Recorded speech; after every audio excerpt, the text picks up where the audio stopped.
My name is Lily Mohammed. You're welcome to our Brunch Time News live on GHOne TV. Coming up within the next 60 minutes, Center for Democratic Development, the CDD, admonishes leadership of both NDC and MPP to institute measures to deal with monetization of internal elections following reports that monies were distributed to delegates in the name of transportation in the just ended presidential primaries of the NPP. Meanwhile, campaign liaison officer for the Bawumia campaign in the Ashanti region, Dr. Friye, is urging party structures to allow the presidential candidate to have absolute control of the party like they did for past leaders.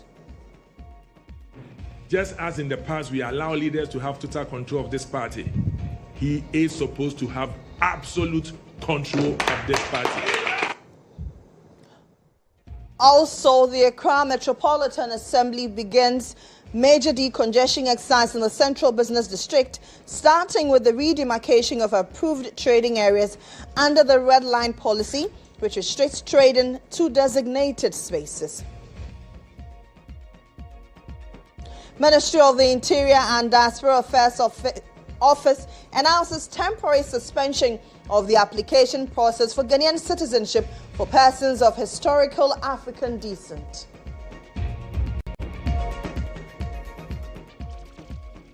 Ahead on business, microfinance institutions call on the Bank of Ghana to reconsider timelines for implementing its sweeping microfinance sector reforms, warning that the deadlines may be too tight for operators to realistically meet them.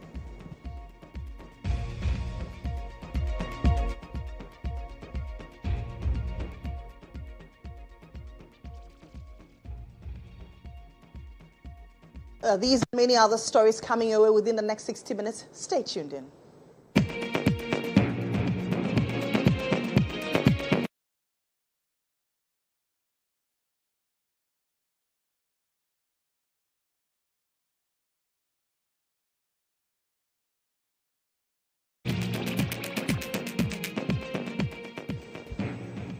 Once again, I am Lily Mohammed. Dr. Mahamudu Bawumia has been elected flag bearer after winning the party's presidential primaries. He secured 56.48% of the total valid votes cast, defeating four other contenders. Kennedy Ohene-Ejapong placed in second, while Brian Champon finished third in the closely watched contest. The outcome sets the stage for the NPP's preparations towards the 2028 general elections. There's more in this report. Dr. Mohammed Bawumia has been duly elected presidential candidate for New Patriotic for 2028 elections. And with that, Dr. Mahamudu Bawumia has officially been declared the winner of the New Patriotic Party's presidential primaries, securing his position as the party's flag bearer for the 2028 general elections.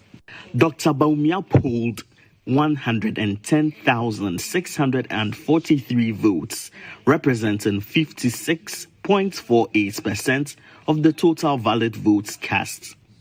His closest contender, Kennedy Ohene-Ejapong, secured 23.76%. Former Agric Minister Dr. Brian Champon followed with 18.53%. Former Education Minister Dr. Yaw Osei Educhum obtained 1.02%, while engineer Kwabna Ejapong received 0.21%. On the basis of this result, Dr. Mohammed Bawumia obtained 56.48%. But even before the final declaration, Kennedy Ejapong had conceded defeat. Speaking to the media after results from several constituencies showed him trailing, he stressed the need for discipline and respect for the party's internal processes. I know most of you are dejected. You have to keep your spirit up, because once we have life, we have everything. So don't be dejected. And the advice I give is, I have taken it coolly, because in politics, you can win, you can lose. Anytime I speak to you guys and tell you we can win, we can lose, you say, oh, win, win. But I'm a veteran politician, so I know I've gone through several defeats, and therefore I cushioned myself and expected the worst. And the worst has happened. But the worst doesn't mean that is the end of life. Hey. Sure. Yes. So keep faith alive. Yes. And be happy with the outcome. Shortly after, the newly elected flag bearer, Dr. Mohammed Baumia, urged party members to put aside their differences and unite as the party prepares for the 2028 general elections. Our tradition has an enviable history of selecting leaders largely based on the mood of the party. At any point in time, our party unites around an individual, usually the best bet for national elections and governance. This individual usually emerges meritoriously on account of loyalty and contributions to party growth. It is our members' way of rewarding loyalty, vision, competence, and sacrifice. Our members have done this meticulously and repeatedly. As democratic space setters, we need to respect the wisdom. Ahead of the primaries, all 5 contestants, including runner-up Kennedy GHOne, signed a peace pact and are expected to support Dr. Baumia to ensure a united front going into 2028. Meanwhile, Efutu MP Alexander Afenyo-Markin has pledged loyalty to the party regardless of his known affiliation with Kennedy GHOne. We would work hand in hand as stakeholders to make Victory 2028 possible.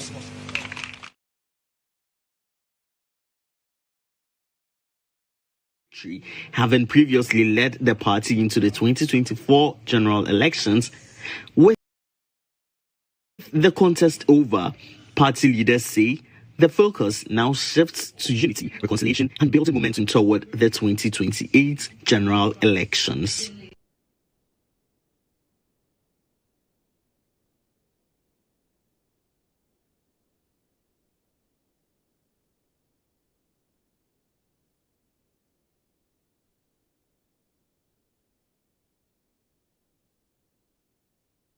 Meanwhile, campaign liaison officer for Dr. Baumia's campaign in the Ashanti region, Dr. Ayu Afriye, has dismissed claims that Dr. Baumia benefited from internal party structures to secure his win. He stressed that the outcome reflected the confidence party delegates have in the former vice president's leadership and vision, urging party structures to allow the presidential candidate have absolute control of the party like they did for past leaders of the party.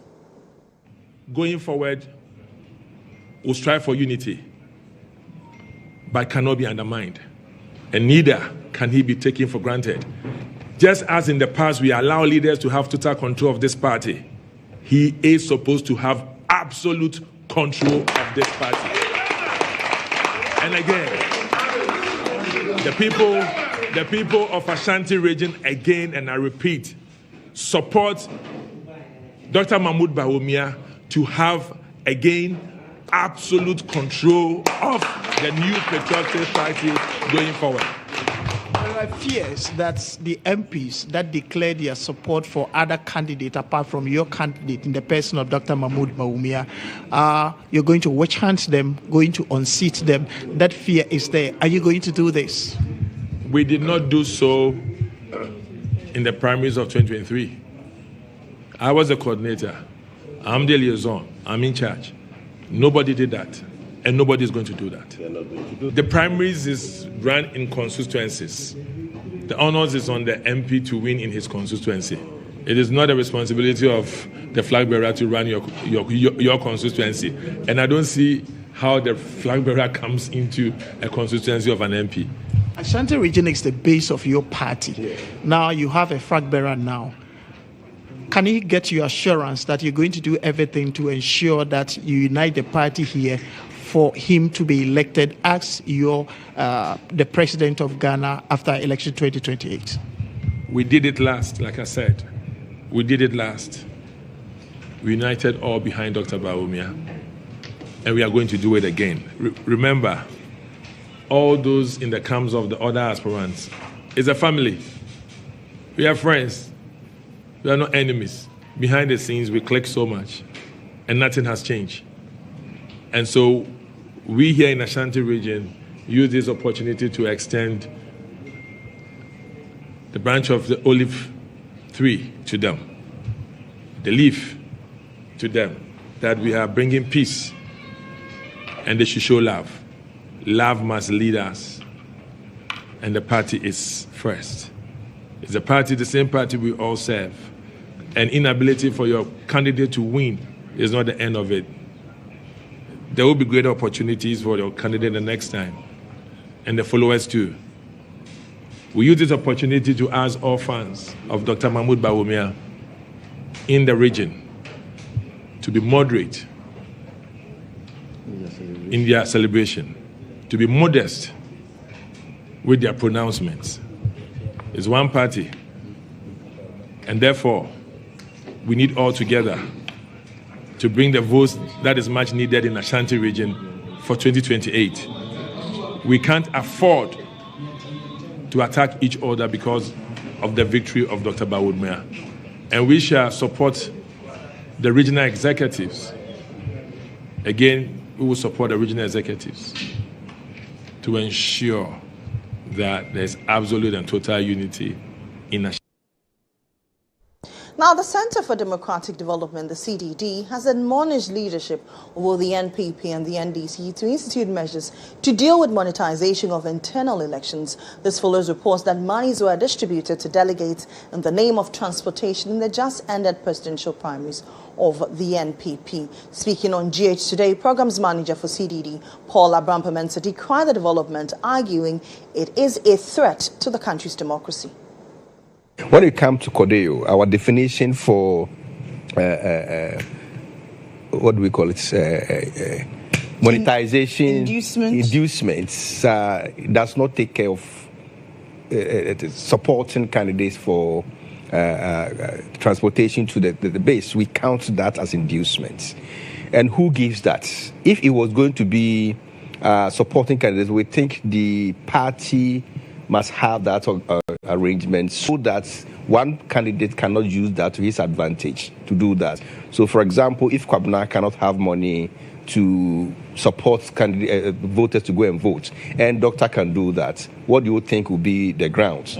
So, for us at Codeo, if it was going to be a structured one, that because we cannot bring, that's why elections administration in Ghana said, set up the polling station as close as possible to the voter. That's the principle of elections in the country.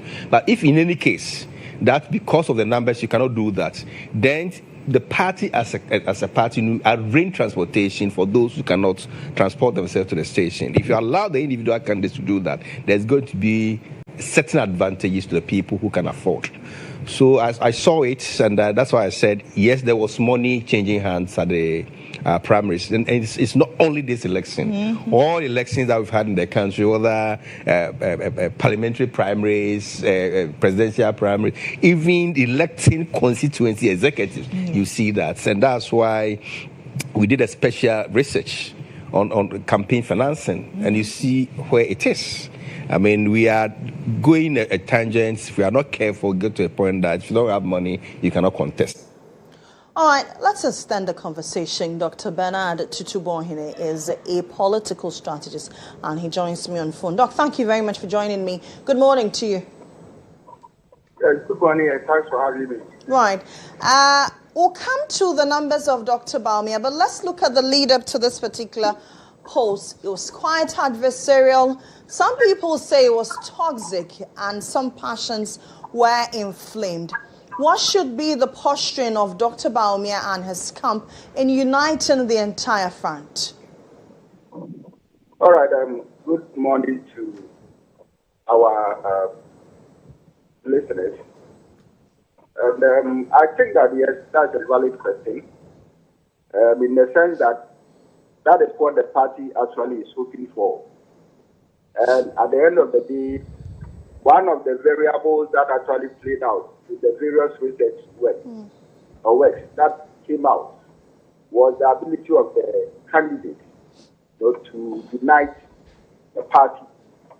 And in considering that, the delegates, the MPP delegates believe that Dr. Bawumia is the one person among the 5 who has the capabilities and abilities to unite the party. Monitoring what is going on from social media perspective and all that, I can say for a fact that I think that all the other factions that are supported, are ready to team up, to ensure that the party, is able to patch up the differences, come together as a united front, and then forge forward. But if I get your question right, it means that probably it will depend on Dr. Bawumia's, intention to unite the party. But I want to assure that, you see, he has no option but to work towards the unity of the party. And so if you listen to his acceptance, speech, what he was indicating was that he would do everything possible, to ensure that not just the people that he contested with, but people who are disenchanted, old members of the party who are not really happy, the likes of Professor Frimpong Boateng, the likes of Nahu Kamaklu, and the rest.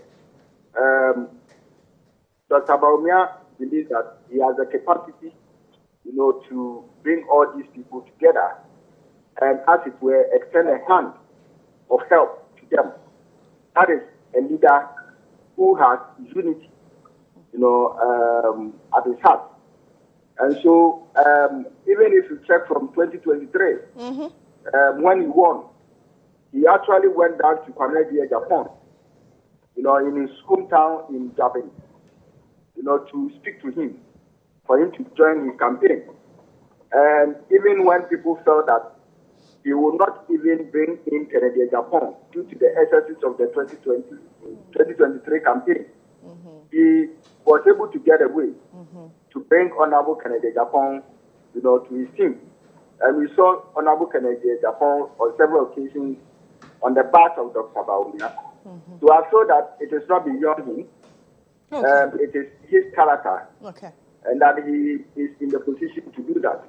Now, many have questioned the popularity of Dr. Bawumia, that it is dwindling. If you look at the numbers of 2023 and then that of 2026, as a strategist, from where you sit, how should the party ensure that it is not fractured deeply? Looking at 85,000 of the votes going to the other candidates. No, but that is not an issue. You have about 195,000 voters, which is far, far more than, what the delegates in 2023. All right? And when you have such people coming on board, are you saying that what the votes that he got in 2023, should be compared to what he had in 2026? If you are saying that, then what it means is that you have not considered the differences in the electoral register. Right. In the first place. All right. Because obviously what the MPP worked with this time, is more than what they worked with in 2023. So what it means is that percentage-wise, even if your numbers goes up, your percentage will drop. So that does not translate into popularity. If somebody is able to tell me the numbers, a statistic behind it, do comparative analysis, and tell me that we got this figure at that time and we couldn't translate it, then of course, and obviously you got more than 100,000, 110,000. Yes. Yes, 110,000. I mean, to win this election. So that is not mean an achievement. But anybody can run down this figure and say that it's not popular. Now, from a network perspective, those of us who are researchers, there's a theory that we can use, the network theory, right? But when we use the network theory, and which tells us that an average person may have close to about 300 relations. All right. So 110,000 by 300. What are you talking about? So you understand? Yes. So the popularity, you know, is not about what people think they are talking about. Look, I still believe that what the NPP is supposed to do, what the sympathizers of Dr. Bawumia are supposed to do, all the strategies. Okay. People who want to see him to become president one day, what they have to do, they need to do it. But what should the party be doing? I mean, it has 2 years, roughly about 3 years, but 2.5 years to go into a major election. What should the party be doing to whip up its base, uniting the rank and file, and even with the choosing of a running mate? Yeah, so let's start with the running mate. I think that decision should come very fast and on time. Okay, so that we can complement the effort of Dr. Mahmoud Bawumia. And, you know, there's a bit of research that we did prior to this election. And one of the questions that we asked was about, you know, the running mate system. And I think that one name came up strongly, which I believe that assessing that individual, it will help. All right. And I don't want to put that name into perspective now. All right. I don't want to mention it. But then again, I think that the party, the MPP party, you know, should mobilize enough resources, you know, to rally behind Dr. Bawumia's campaign. And they should equally employ and deploy, you know, competence, you know, to Dr. Bawumia's campaign. And I also want to believe that the party and its authority, you know, should be behind Dr. Bawumia. Or, you know, I'm tempted to believe that the fight towards 2028 is not the sole responsibility of Dr. Mahmoud Bawumia. The party machinery, every individual in the party, every constituency, every executive has a major role to play. That is, if they want to see 2028 being competitive and probably getting their candidate or Dr. Bawumia being elected as the preferred, you know, candidate for voters. I think that they should work towards, you know, encouraging Ghanaians, you know, to have that kind of trust that, you know, the party has, you know, proud to 2024. So once that trust is restored, once the party gets its confidence back, I think that 2028 will be one thing that will go down the history of Ghana as one of the most competitive elections ever, you know, to be held in this country.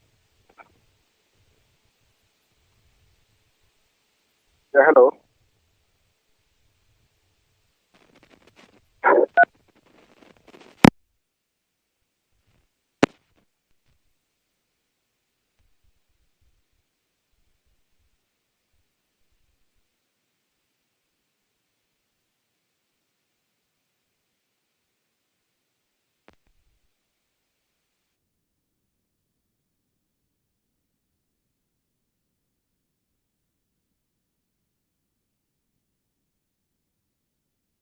We had there Dr. Bernard Tutubohini. He is a political strategist. Now, the role of prophecy in Ghana's politics is under scrutiny following the New Patriotic Party's presidential primaries after an unfulfilled prophecy by Prophet Bernard El Bernard and his subsequent apology reopened questions about faith, influence, and accountability. The question, however, remains, how much weight should prophetic declarations carry in partisan politics? Tutu Adanso has the rest of the story. Bawumia will not lead the New Patriotic Party. He can't lead. He can't win.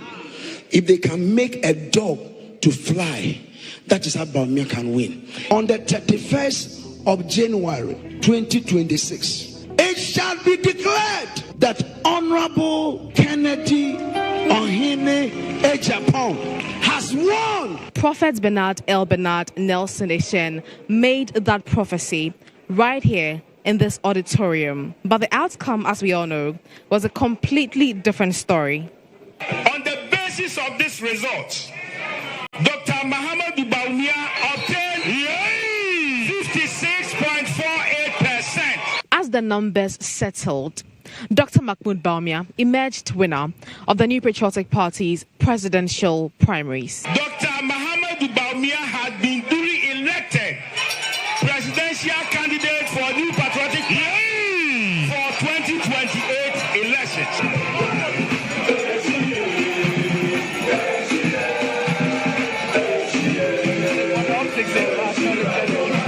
Now, later that evening, Prophet Bernard L. Bernard issued a public apology. He admitted the fact that his prophecy was inaccurate and accepted full responsibility. He also acknowledged the spiritual, emotional, and political impact of his words. I've released 2 statements. One is the public statement, an apology.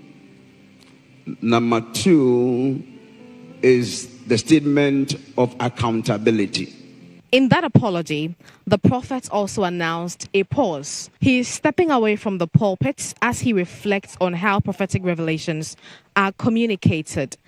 But whilst he stays off the pulpits, activities here at the Spirit Life Revival Ministries continue. There was worship,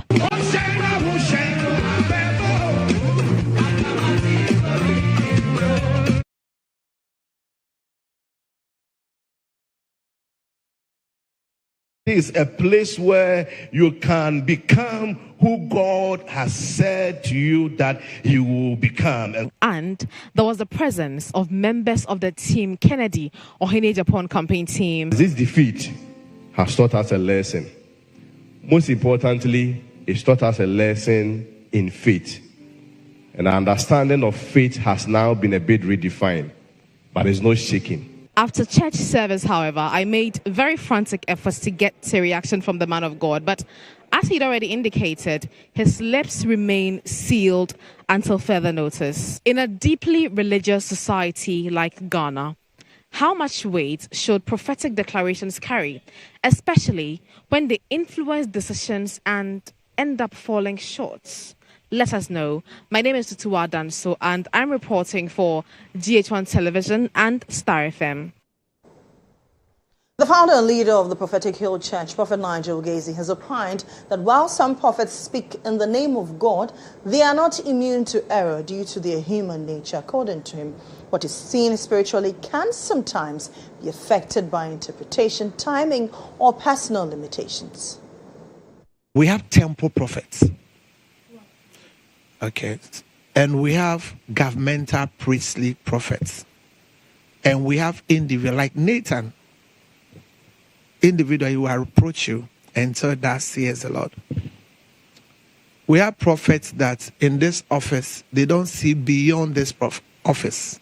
Their spirits and their prophetic coordinates does not perpetuate the walls. Like I sit here, by the privileged message of God, I come. If the Lord allows, I can see what is happening in the auditorium. And we have prophet that sees beyond that one. So Samuel was a governmental prophet. That he says that this will be, so he went to anoint David and made him a king over Israel. Example, Hezekiah, Isaiah went to talk to him that the Lord said this and that and that and that. So our prophet, today's prophet, majority of my brothers, and I say respectfully again, everybody wants to do every work. But you must know your oil and you must consistently be in your lane. When we go to the hospital, we have a lot of doctors, but we have the gynae, we have the pediatric, we have the... So, example, the things that I say that I go scot-free. If you say the things I say, you will not go scot-free. Because I'm anointed and have that immunity that I can tell President Kufuor a certain thing that he will be in his office and he will even be scared of me. That I can say certain things to President Muhammad now that because I have that grace. We must be cautioned. We must know that maybe Nigel's grace is to do that. Your grace is to be a temple prophet. Your grace is to pray for business people.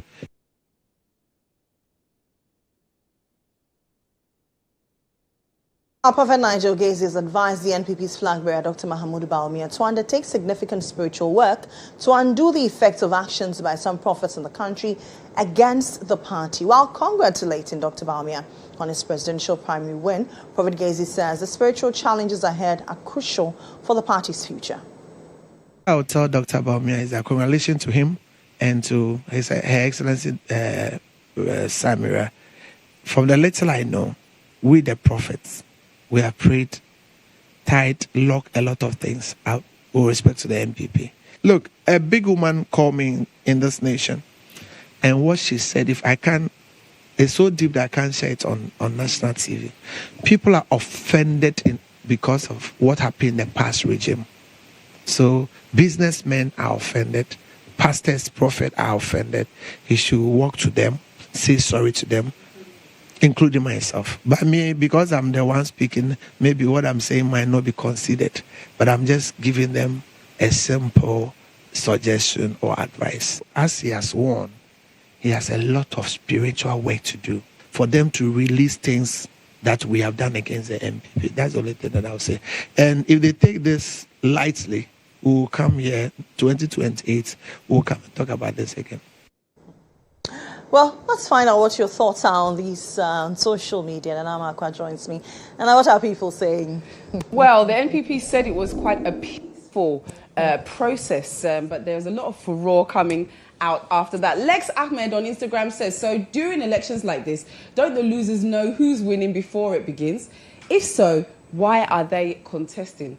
If you were running a race, would you say that because somebody is moving forward, we'll try? You know? Then we have Richard. Alan's United Party is waiting. We also have Abena Humans. Oh, he's quiet and calm. What do you want from Ken?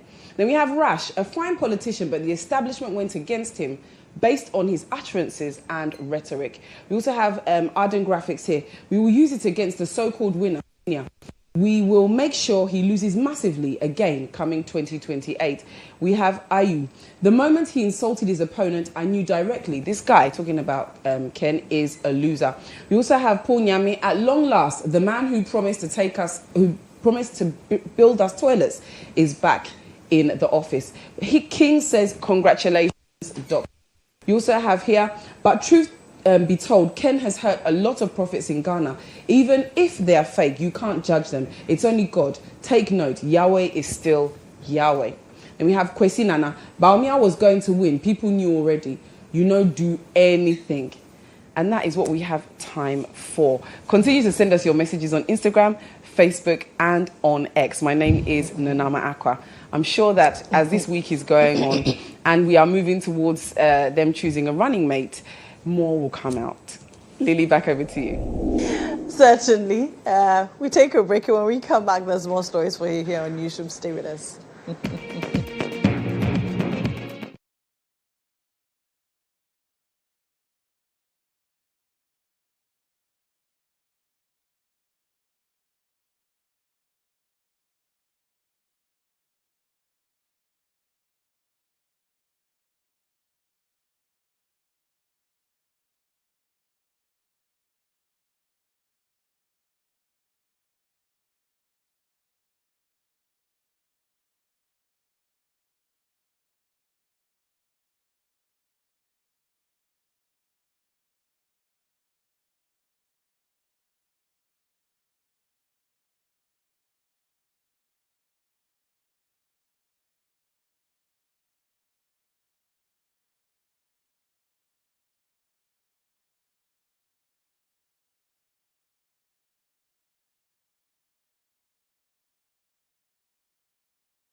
I am Lily Mohammed. Accra Metropolitan Assembly has begun a major decongestion exercise in the Central Business District, starting with the redemarcation of approved trading areas under the Red Line policy, which restricts trade into designated spaces.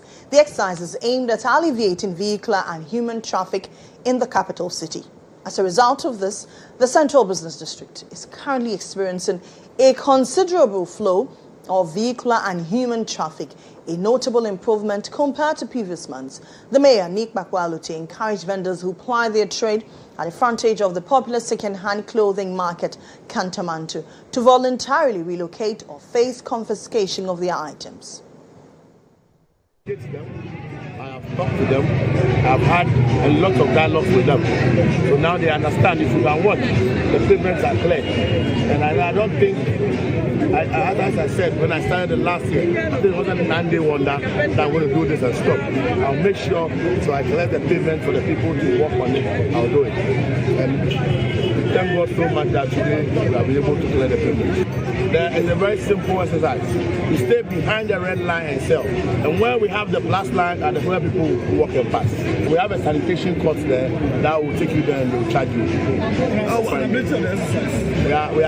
can see we have deployed a lot of men to make sure we sort this thing. They will be guiding here 247. Let's get more updates from our reporter who is with the team, Calvin Powell. Calvin, what more can you share with us at this time? All right, so Lily, we are just returning from the Salaga market close to the General Post Office, and we are heading to the Rolling Park to also continue with the exercise. This morning, the exercise commenced from Tutu through to the Cocoa Board head office, Kantamantu, and we proceeded to Salaga Market. The mayor's visit to Salaga Market was to inspect the ongoing there. It has been an old abandoned market which the assembly is putting up in shape in order to relocate some of the women traders on the pavement who can get a space in existing market. So that project is what we've gone to inspect now, and work is going on steadily. And he promised that by close of the quarter, the place will be ready for consumption by the market women. So the exercise currently is ongoing. We just got down to the rolling circle where the exercise is being carried out. Those traders that are covering the pavement and making it difficult for pedestrians to have their way through the market are being asked to go back. There has been a demarcation of red zone where they ask them to go beyond the red line so that pedestrians can have access, and also free vehicular movement, because as they have covered the pavement, pedestrians are forced to walk on the road, thereby limiting the space for drivers. So currently that is what is going on. We are at the rolling circle now, and every vendor here is being asked to move back. And the mayor says that after today, anyone that crosses the red line will be taken to the AMA sanitation court to face the law, because they are not relenting on making sure that Accra is decongested, looking at the vehicular congestion, which is affecting economical development of the city. Right. Thank you very much, Calvin.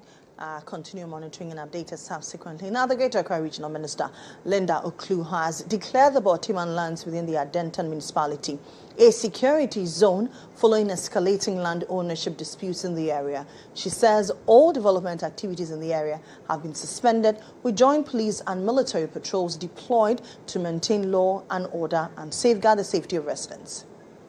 Addressing security concerns in the Greater Accra region, Regional Minister Linda Oklu disclosed a rise in fire outbreaks in markets across the region. She attributed the situation largely to the improper use of market spaces for residential and non-residential activities. According to the minister, the Regional Coordinating Council has directed the creation of designated spaces within markets for the permanent stationing of personnel from the Ghana National Fire Service to ensure swift emergency response. MMDAs are encouraged to provide designated spaces within the market for permanent stationing of district fire service personnel to enable a rapid response On road safety, the regional minister has instructed selected assemblies, including Ga East, Ayaso West, and Lankwantana Mandina, to urgently fix non-functional street lights across the Gimpa-Legon stretch and roads leading to the University of Professional Studies, Accra. Meanwhile, the regional minister has declared the Boteman area as a security zone following renewed land disputes in the area. To ensure peace and maintain law and order, I wish to inform you that the enclave has been declared a security zone with immediate effect. All developmental activities in the area are to stop until further notice, pending the final decision of the courts. During the event, to sign the performance contract with Metropolitan, Municipal, and District Chief Executives and officials of the Regional Coordinating Council, Lindo Klu appealed to residents, traders, developers, and traditional authorities to cooperate with state agencies, stressing that collective support is critical to safeguarding lives, property, and maintaining peace in the Greater Accra region. Now, the Ministry of the Interior and the Diaspora Affairs Office has announced a temporary suspension of the application process for Ghanaian citizenship for persons of historical African descent. The suspension, according to the ministry, is to allow for further streamlining and improvement of the process to make it more efficient, accessible, and user-friendly for applicants across the diaspora. Both institutions have reaffirmed their commitment to welcoming members of the global African family and say revised timelines and updated guidelines will be announced in due course through official channels.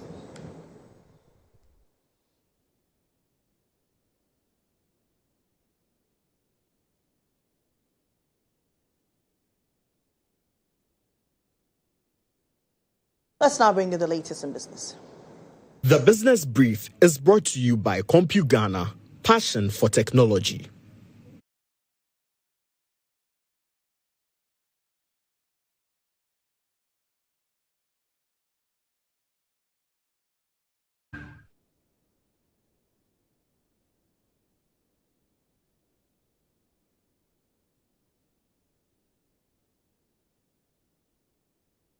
Now, 6 innovators have been adjudged winners of the Innovate for Clean Agricultural Technologies Challenge after refining their agri-tech solutions through engagements with smallholder farmers and industry experts. The initiative focuses on empowering women and youth through clean energy solutions in agriculture. Across Africa, smallholder farmers remain central to food security, yet limited access to affordable clean energy continues to affect productivity, processing, and incomes. To address this gap, the United Nations University Institute for Natural Resources in Africa, in partnership with Enda Energy of Senegal, has concluded a 3-year project funded by Canada's International Development Research Centre under the Clean Energy for Development Initiative.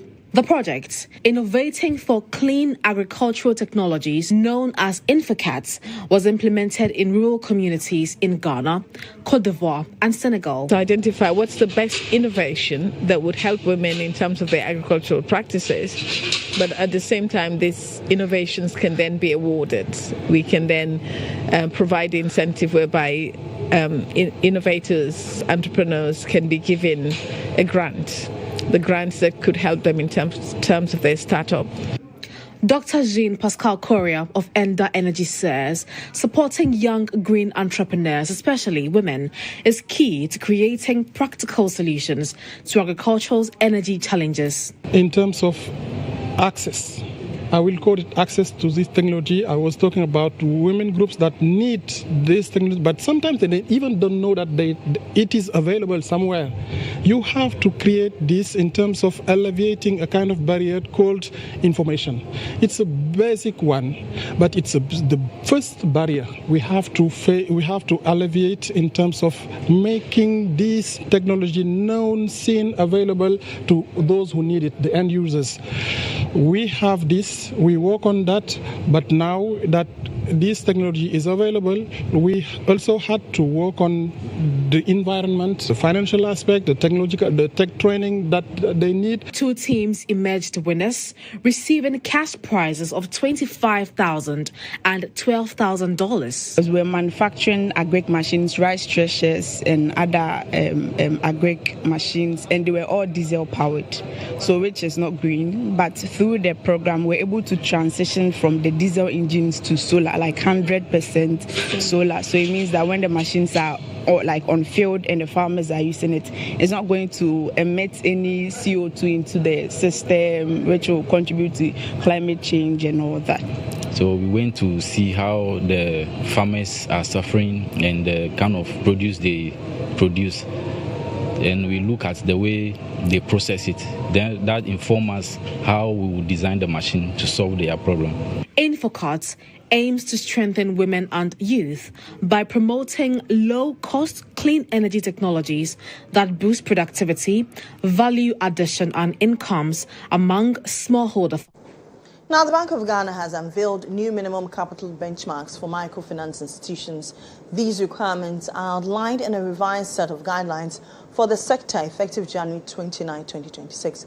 Under the new guidelines, microfinance institutions, community banks and credit unions must raise their capital to 50 million cedis by year end. New market entrants will require a minimum capital injection of 100 million cedis. To facilitate a seamless transition, operators can explore various options, including independent recapitalization, mergers, acquisitions, portfolio transfers to more stable entities, or a managed exit strategy.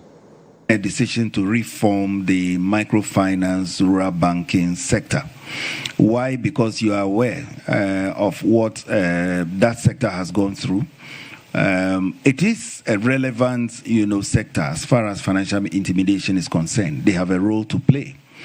And so we have no choice but to see what we can do to reform the sector. To give you an example, a number of years ago, they accounted for around 15% of the total assets of the banking, the financial sector, assets. Currently, that proportion is now less than half. And so clearly that tells you, that the sector is on a decline. So that is why we put together that that program. The sensitization is ongoing. We still have different levels. So it's not just the microfinance banks. The capital levels for the community banks, for example, is lower than that. The idea is for them to... One.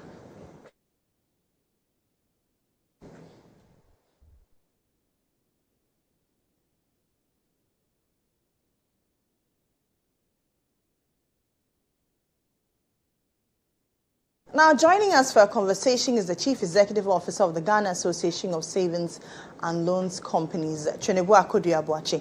Mr. Boakye, what do you make of this new directive?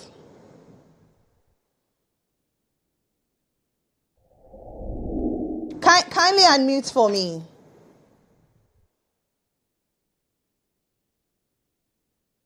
Hello, kindly unmute for me. The business brief. What? Hello, Mr. Boakye, can you hear me? Please unmute on your machine for me.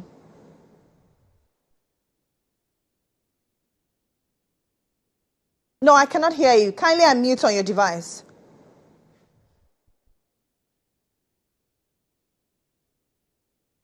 Can you hear me now? Great, I can hear you now. I was asking, as an association, what do you make of this directive? Okay, good afternoon to your viewers. And we can say that this policy is something that is commendable, and we welcome the policy direction of the central bank. And we think that it's in the right direction for the reform to make sure that the industry is consolidated, to make sure that the industry is able to support customers and also to have stronger and well-resourced institutions. And so we embrace the reforms, which is in the interest of customers, which is in the interest of the nation at large. And we appreciate that the Bank of Ghana also has good intentions to support weaker institutions, and also even the central bank making it known as in the guideline that they are going to roll out plans to support those who will not be able to meet the capital.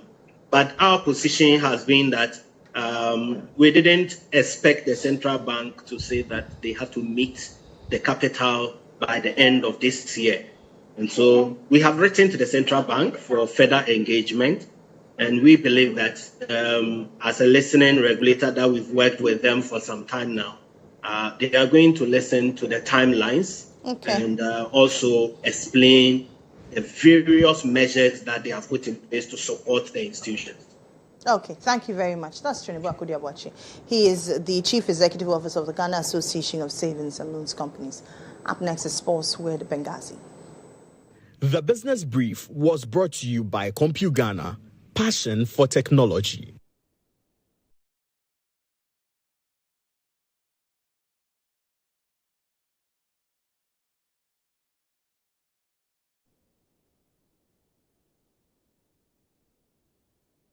And you're welcome to Sports. We begin with the Ghana Premier League action for this particular match, week 21.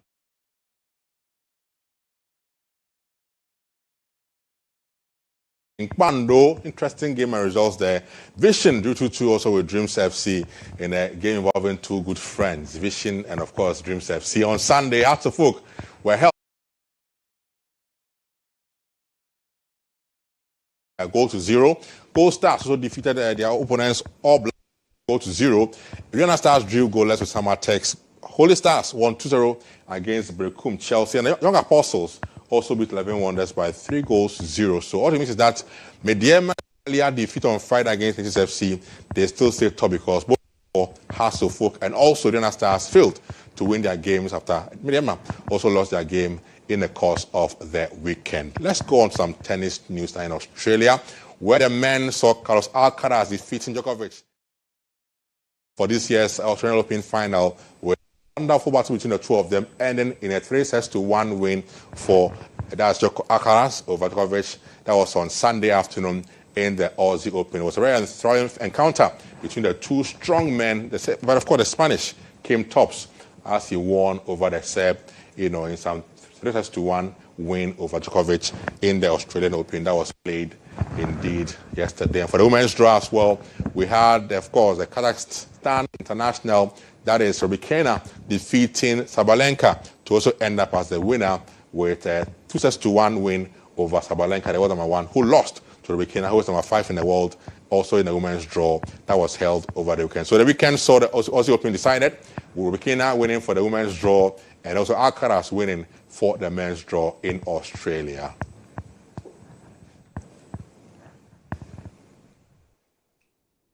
Let's do some football news time. Benjamin Sesko scored a separate-time winner as Man U made it 3 wins in a row under Carrick in a Premier League thriller with Fulham at Old Trafford in a game preceded by a protest attended by 500,000 or 500,000 fans, I should say, according to police sources. Man U seemed to be cruising to victory as Brazilian duo of Casemiro and Matheus Cunha put them in front with goals in the last half of the first half. But Raul Jimenez pulled one back for Fulham before Kevin made it 2-2 in what looked to be a draw for Fulham, but Benjamin Sesko stepped up at the time to score the winner for Man U to ensure they will win the game. And that's 3 games they've won under Michael Carrick. 3 out of 3 for Michael Carrick as the coach of United in the English Premier League.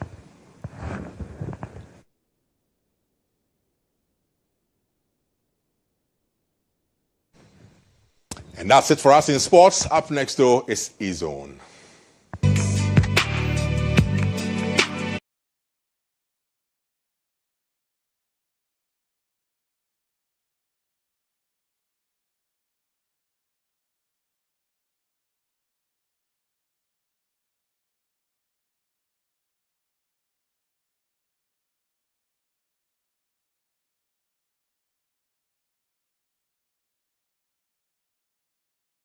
International milestone after YouTube licensed 2 of his artworks and acquired additional pieces from his music, makes the Pain Fade collection for use in visuals connected to the African Artist category at the Grammy Awards.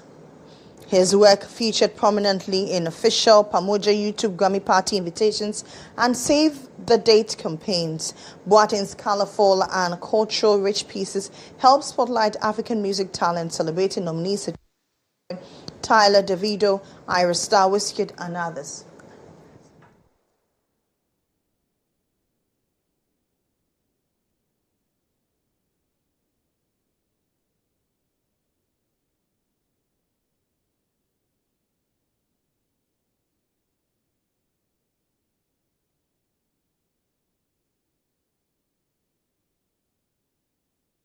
All right, that should do for the bulletin. I am Lily Mohammed. For more news updates, kindly log on to starfm.com.gh. On behalf of the entire team led by Nadima Umar Uthman, we say thank you for watching. Good afternoon.